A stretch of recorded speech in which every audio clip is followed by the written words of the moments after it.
Vamos, entonces. Arrancamos yo. ¿Arranco yo? Sí. ¿Cómo se llama la columna? Arrancamos. No me Que acuerdo cómo se llama la columna, repetí. detrás de los relatos. Gracias. Bueno, y acá volvimos, siendo las 18:07. Ya estamos listos para escucharlo a Lauti con su columna de Detrás de los ¿Cómo va? relatos. ¿Cómo va? Hoy vamos a hablar de un tema que es bastante polémico en nuestra sociedad. En general en todo el mundo, ¿no? Pero bueno, que es la cuestión del tema del aborto. Y cómo fue que, digamos, llegamos hoy día a esta discusión. Porque el aborto no es algo que apareció en el último siglo, digamos. No Si es. yo te digo, ¿cuándo vos creés que aparece la primer mención histórica a nivel legal, punible, sobre el aborto? A nivel legal, A nivel legal, ¿dónde aparece? ¿Usted qué quiere Es una adivinar? pregunta muy difícil, hay que hacer revisionismo histórico. Bueno, sí. Tal cual, sí. Mira, No, él seguro que no está en el tema. él seguro que no, pero pero Ya más respondieron o por mí, me parece. menos el siglo pasado, pienso yo. ¿ustedes cuándo cree que empieza a aparecer como algo punible o en algún documento legal? No, para no. En realidad podría ser mucho antes, porque podría ser punible desde un punto de vista ético. Te digo, ¿cuándo aparece? En el Código Hammurabi, en Sumeria. Aparece, pero aparece puesto desde este lugar, desde que, bueno, la mujer es una propiedad del hombre y por ende cualquier vida que pueda estar gestando es también propiedad del hombre. Entonces, si alguien golpea a una mujer o le produce algún perjuicio, algo en lo cual logre producirle un aborto, ¿sí? Se le debe, digamos, compensar al marido de la mujer con 100 ciclos por la pérdida de esa propiedad. 100 ¿De qué siglo ciclos, estamos hablando? y te estoy hablando más o menos del 4000 antes de Cristo. O sea, Código Nunca lo iba a Hammurabi, acertar. Código Nunca lo iba a Hammurabi acertar. es como prácticamente uno de los, es más, se estudia como uno de los inicios de la legalidad. Pero bueno, más allá de eso, vamos con algo etimológico. ¿De dónde, perdón, paréntesis, de dónde saqué toda esta información? Lo saqué de dos lugares específicos, porque vamos con esto de la Wikipedia. fuente. No, la Perdón. Asociación Fertilab en Venezuela, y saqué de, digamos, la monografía, o mejor dicho, la investigación que hace la doctora Digna Mayo Abad en la Universidad de La Habana. Yo pensé que, Sí. que me iba a decir Mirá. que lo sacó del propio código Hammurabi. No, pero bueno, a lo que vamos con todo esto es, bueno, ¿de dónde viene la palabra aborto? La palabra aborto viene del latín ab, que significa mal, y ortus, que significa nacimiento. Me asusté. ¿Sí? Bueno, Te juro que me asusté. Perdón. pero ya de entrada acá hay algo interesante, ¿no? Porque estamos hablando del aborto, que básicamente es una técnica para evitar el nacimiento, y en realidad cuando estamos diciendo Es para aborto estamos diciendo interrumpir, mal en realidad. nacimiento. En realidad es para interrumpir Exacto. el nacimiento. Interrumpirlo, pero el hecho es eso, o sea, habla de un mal nacimiento. Pero esta no es la única, digamos, de las sociedades que planteó el tema del aborto como algo que se daba. O sea, por ejemplo, los griegos, ¿sí? Los griegos están muy divididos en estas posturas porque, por ejemplo, te puedes encontrar con gente como Hipócrates, no sé si les suena Hipócrates, que es de ahí donde viene... Presidente. No, Ah, Hipócrates, el perdón. juramento hipocrático, que es el que hacen los médicos hoy día cuando se reciben, viene Sí. por él porque es, digamos, como el quien fundaría, digamos, cierta escuela de medicina. Pero en sí, él decía que el aborto, para poder generarlo, era necesario extraer sangre de una mujer embarazada constantemente y eso podría llegar a generar un aborto. Pero Hipócrates particularmente...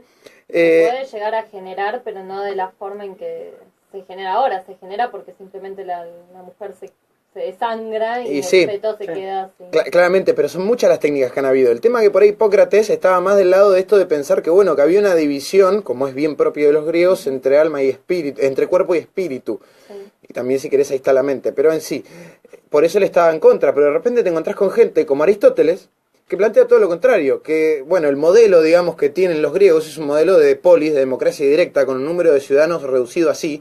Es más, la crisis del modelo griego llega cuando hay demasiados ciudadanos. Entonces es necesario, según Aristóteles, tener un control de natalidad.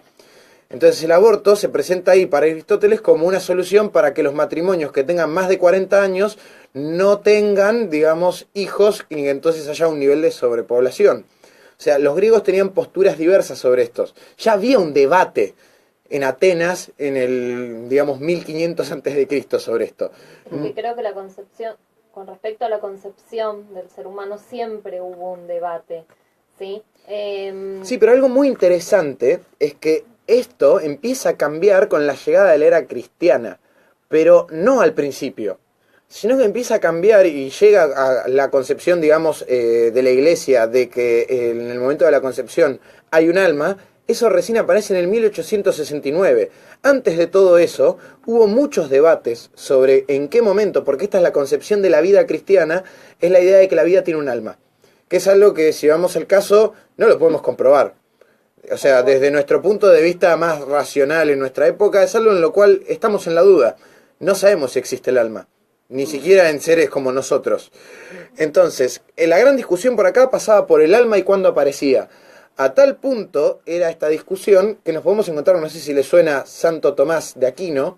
Sí. Bueno, Santo Tomás de Aquino tenía que decir, porque él no estaba dentro de, o sea, tenía que responder según las cúpulas de los magistrados eclesiásticos, entonces decía que era un pecado mortal, pero aclaraba siempre que para él no era un homicidio. ¿Por qué? Porque él planteaba, ¿sí?, que, digamos, el feto, él hablaba de dos tipos de feto, el feto inanimado y el feto animado. ¿Qué es esto del feto inanimado y el feto animado? Que bueno, que por un lado, cuando se produce la concepción, el feto tiene un alma vegetativa, según Santo Tomás. O sea, ¿qué quiere decir esto? Que no es un alma racional humana, y sino que va desarrollándose y hasta que no llega a tener un cuerpo el cual puede soportar el alma racional intelectual humana, digamos, no existe, digamos, un ser humano como tal. Básicamente, poniéndolo en términos coloquiales, que el feto es eso, es un feto, no es un ser humano. Pero no hasta tiene... cierto momento de la gestación. Es más, Sí, hubo obvio. tanto... 3 meses, ¿no? ¿Son? Eso según lo que nosotros, digamos... Más allá de eso, o sea, No, siempre pero- hay hasta un punto donde se puede Bueno. interrumpir o no interrumpir el embarazo, también por la salud de la mujer, Sí, por riesgo. porque nos No. estamos olvidando de algo bastante Bueno, pero importante. digamos, se podría decir que el cristianismo no, instala, digamos, una precisión muy rigurosa en este sentido, digamos, ¿no? De que el alma aparece en la concepción en algún momento. Ujú. Lo que ellos discuten, o que se va a discutir durante muchos años, es en qué momento aparece, ¿sí? Porque esto va a ser el gran motivo, digamos, de puja. A tal punto que durante, digamos, la Edad Media, en el 1533, aparece algo, un documento que se llama la Constitución Criminalis Carolina, en la que básicamente se pone un fin a esta discusión y un emperador plantea que, digamos, el feto va a aparecer como un alma, va a tener un alma humana a la mitad de la gestación. O sea que antes de o sea, más o menos a los 4 meses y medio, de ahí para atrás no es humano y de ahí para adelante es humano. Eso fue, digamos, algo que se toma ahí, pero bueno, también hay algo que no hay que dejar de mirar en medio de todo esto, ¿no? Que este criterio de alguna forma también está basado en que la mujer no tiene derecho de arrebatarle a su marido su descendencia. Digamos, o sea, acá hay una cuestión de la mujer siendo tomada, como decíamos ya en el Código de Hammurabi, como una propiedad. Como un objeto, como se nos vio toda la Exactamente. vida, lamentablemente, y con falta de derechos sobre nuestra propia vida, sobre la propia gestación, sobre nuestra salud también, sobre una serie de cosas, ¿sí? Que se piensan, y como vos mismo decís, ellos están planteando que es un feto que no tiene alma, que no tiene raciocinio, que no puede decir quiero ser ingeniero, que no puede decir nada de las cosas que vienen planteando los antiabortistas como ahora. Bien, pero también acá hay algo más que se vuelve interesante, ¿no? Porque acá estamos hablando del pequeño recorrido histórico de lo que sucede en la Edad Media, en el 1533, y que después más adelante el Papa Sixto V, en el 1588, va a decir, bueno, si de acá para adelante, digamos, de los 4 meses y medio en adelante es un ser humano, cualquier mujer que haga, digamos, algún aborto en esa franja de tiempo va a ser castigada con 2 cosas. Primero la excomunión y la pena capital. O sea, ahí es cuando de repente se empieza a poner un castigo a nivel punible, o sea, a nivel ya más legal. Pero después se vuelve, digamos, otra vez... aparece más adelante, como decíamos, en el 1869, en la que se van todas estas distinciones. Y es, desde cualquier momento, el aborto es equivalente a una excomunión y debe ser castigado. ¿Esto con quién? Con el Papa Pío IX.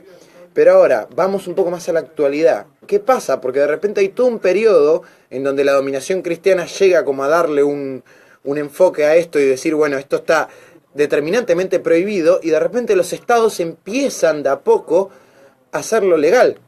Porque la verdad que la Argentina no sería pionero si legaliza la interrupción del embarazo. ¿Cuál es el primer país, digamos, en la modernidad que lo legaliza? La URSS, en el 1920. Muy curioso el argumento que usaban para hacerlo, eran dos. Primero, el primero era que la mujer era vista como una proletaria y que necesitaba de alguna forma disponer de su cuerpo para poder trabajar y entonces así estar, digamos, dándole algún servicio al Estado o al régimen. Y segundo, esto, o sea, si por algo se caracteriza el régimen socialista, es por la cuestión de que todo pasa por el Estado. Entonces, ¿cuál era el planteamiento? Si nosotros, Estado de la URSS, no damos una regulación a esto y no le damos un marco, lo que vamos a terminar generando es un circuito paralelo al Estado en el cual se van a generar estos abortos y de forma clandestina y de forma insalubre. O sea, en el 20 la URSS ya tenía una idea de cuáles serían las consecuencias de no dar la opción. Pero bueno... Que fueron las consecuencias que sufrieron el resto de los países. Bueno, pero ese es el primer país en la modernidad que lo legaliza. El segundo, en Asia, es Japón. Pero a partir de esto empieza a haber todo en cadena. Todos los que pertenecen al bloque comunista empiezan a legalizarlo. Ahora, después, algo, digamos, interesante también, es que se termina, digamos, de legalizar en el 75 en Estados Unidos. A través de, bueno, el accionar de una asociación feminista, digamos, que lleva adelante una gran luchadora, Singer, una organización no gubernamental que empieza a difundir no solamente la cuestión del aborto, sino lo que era la cuestión de los anticonceptivos, y con esto, digamos, se empieza de a poco en algunos estados a legalizar, y a partir de eso se empieza a legalizar en otros lugares del planeta que estaban bajo la órbita del primer mundo, o el mundo capitalista. Así es el caso que después, en el 77, si mal no recuerdo en este momento, Inglaterra también lo legaliza. Entonces de ahí va como en picada. Ahora, hay acá un concepto interesante, porque siempre que se habla de esto, la discusión parece ser más metafísica que política, parafraseando a Darío Stanraiver, que hay un concepto, nosotros tenemos en nuestra sociedad algo en lo que la legalidad siempre está a favor, que es la cuestión de la dignidad humana. Eso es lo que supuestamente la legalidad trata de regular. Cómo mantener la dignidad humana frente a los intereses, ¿sí?, de distintas personas viviendo en comunidad que pueden chocar. Ahora, hay un concepto que subyace eso de la dignidad humana, que es el concepto de la autonomía corporal o la integridad corporal. ¿Qué significa esto? Bueno, eso significa que cada sujeto es, digamos, libre y tiene, digamos, el poder de autodeterminación de qué, cómo, cuándo y con quién hacer con su cuerpo, ¿sí? Por eso es que de repente nos resulta tan aberrante y tan digamos, tan destructivo para una persona el hecho de una violación, porque es básicamente una persona imponiendo sobre otra persona sobre cómo determinar su cuerpo. O sea, casos tan sencillos, pero que llevados a la cuestión de, digamos, del cuerpo de la mujer parece que no pueden ser respetados. O sea, un ejemplo bastante claro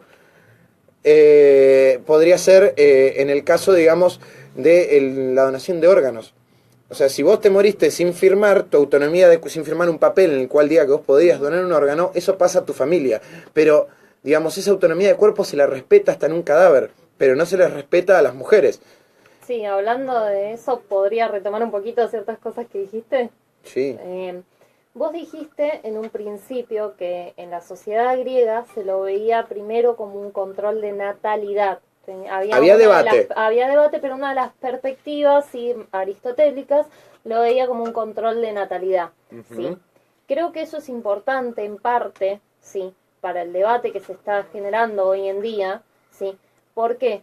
¿Sí? Porque hay muchas mujeres que viven en condición de pobreza, muchas familias, ¿sí?, que lamentablemente quedan embarazadas, ¿sí?, por quizás desconocimiento de los métodos anticonceptivos, porque hay un Estado que no difunde de manera adecuada estos métodos anticonceptivos que vos mencionabas, que difunden los movimientos feministas del primer mundo, ¿sí?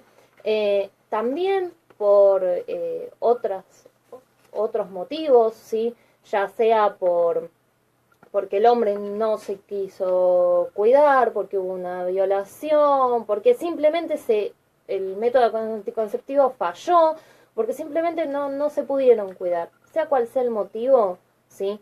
Si esta mujer que vive en condiciones que no puede mantener un chico, desea abortar, ¿sí?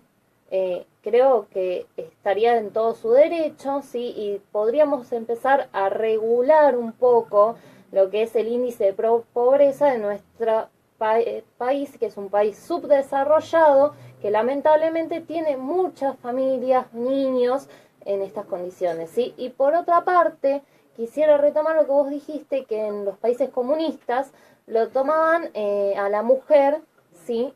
Como una proletaria, ahí también estamos marcando la condición de pobreza de las mujeres, ¿sí? Que tenía posibilidades de dar... De clase, más que de pobreza, claro, ahí. de clase también. Que tenía las posibilidades de darle algo al Estado. Pero lo bueno de eso, ¿sí? Más allá de que la mujer podía servir como trabajadora o no como trabajadora, ¿sí? Es que la empiezan a ver como un sujeto de derecho, ¿sí? Que empiezan a... Esto es lo que creo que el Estado hoy en día no entiende, que la mujer es un sujeto de derecho y que tiene derechos, ¿sí? Que hacen a su condición de mujer, que los diferencia del hombre, que lamentablemente históricamente siempre nos diferenció porque nos puso en una figura de dominadas, ¿sí? De relegadas.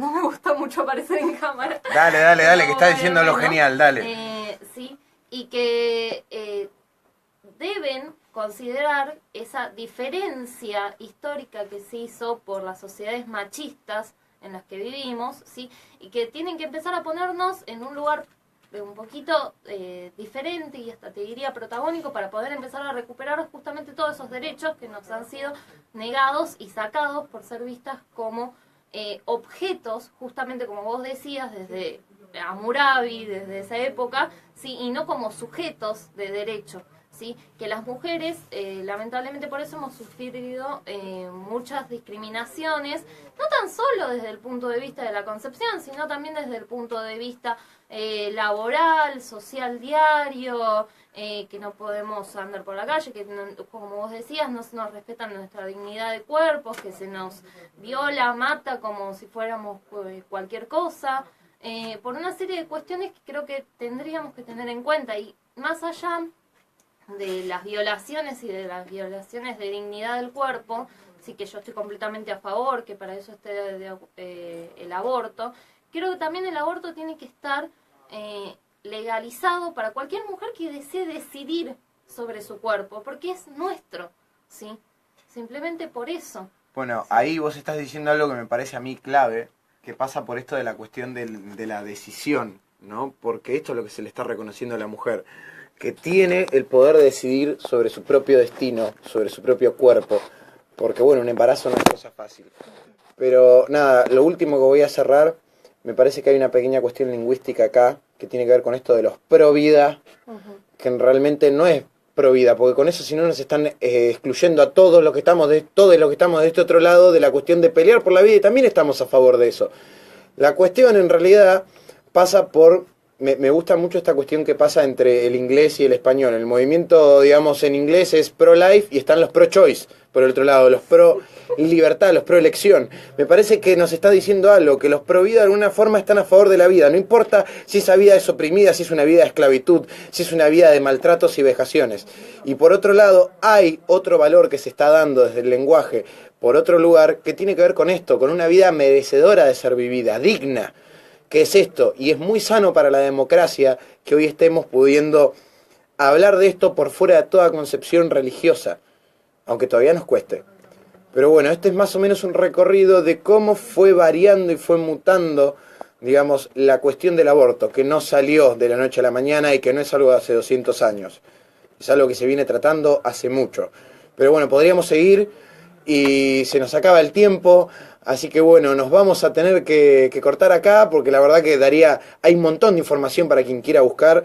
Yo, bueno, recomiendo que lean las distintas investigaciones que hay en la Universidad de La Habana si están interesados en el tema, que se pueden encontrar en internet. De la UBA, también hay muchas docentes que investigan actualmente sobre el tema y están aportando muchos datos al debate, sobre todo la materia de técnicas de investigación en opinión pública y publicidad. Petrazzi creo que es la jefa de cátedra, ella está investigando Bien. actualmente. Bueno, entonces tenemos que ir cortando porque si no, así que acá el locutor, nos vamos entonces, nos vamos escuchando un tema. Sí, antes le mandamos un saludo a Marcela, a Francisco, a Alejandro, a Magdalena, a Facundo, a Mariano y a Nicolás que nos están escuchando y estaban escuchando acá muy atentamente la columna de nuestro compañero Lautaro, así acompañándonos también desde las 5 de la tarde acá en este programa de Las Tardes Son Nuestras. Si les parece ahora, sí, dígame. ¿Podemos irnos con una pequeña reflexión o eslogan de la A ver. campaña? A ver, Educación sexual, sí, para prevenir, métodos anticonceptivos y aborto legal y seguro para no morir. ahí está. Ahora, si les parece, nos vamos escuchando La Rueda de los Espíritus.